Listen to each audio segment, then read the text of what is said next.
दोस्तों, दिल्ली के लाल किले के पास हुआ धमाका सिर्फ एक हमला नहीं था। ये उस आग का पहला शोला था जिसने पूरे दक्षिण एशिया की राजनीति में भूचाल ला दिया।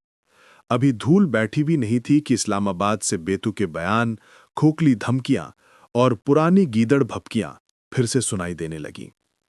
शहबाज शरीफ और ख्वाजा आसिफ, दो नाम, दो कुर्सियां और एक ही आदत। हर संकट में भारत को डराने की नाकाम कोशिश।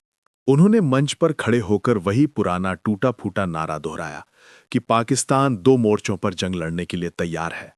लेकिन उन्हें शायद ये एहसास ही नहीं हुआ कि ये 2025 का भारत है। ये वो भारत है जो बयान नहीं देता, रणनीति बनाता है। ये वो भारत है जो धमकियों का जवाब शब्दों से नहीं, मैदान में देता है।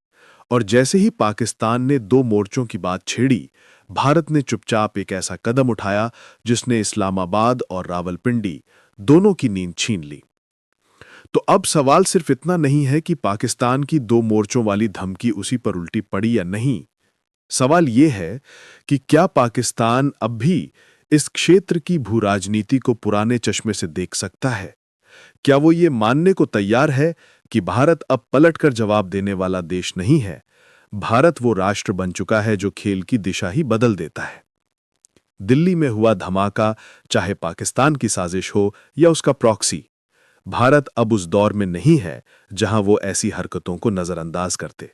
कूटनीति, मिसाइलें, स्ट्रेटेजिक पार्टनरशिप और पड़ोस में बदलते समीकरण, इन सब ने पाकिस्तान को घेर कर वहीं खड़ा कर दिया है जहां से निकलना उसके लिए आसान नहीं होगा। और असली बात क्या है?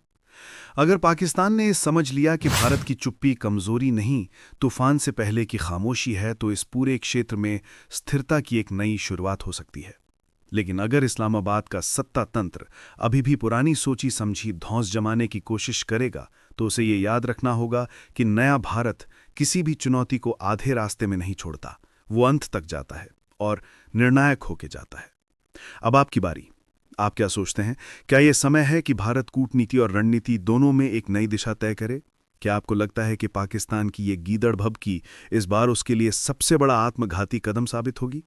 अपनी राय कमेंट्स में जरूर लिखिए।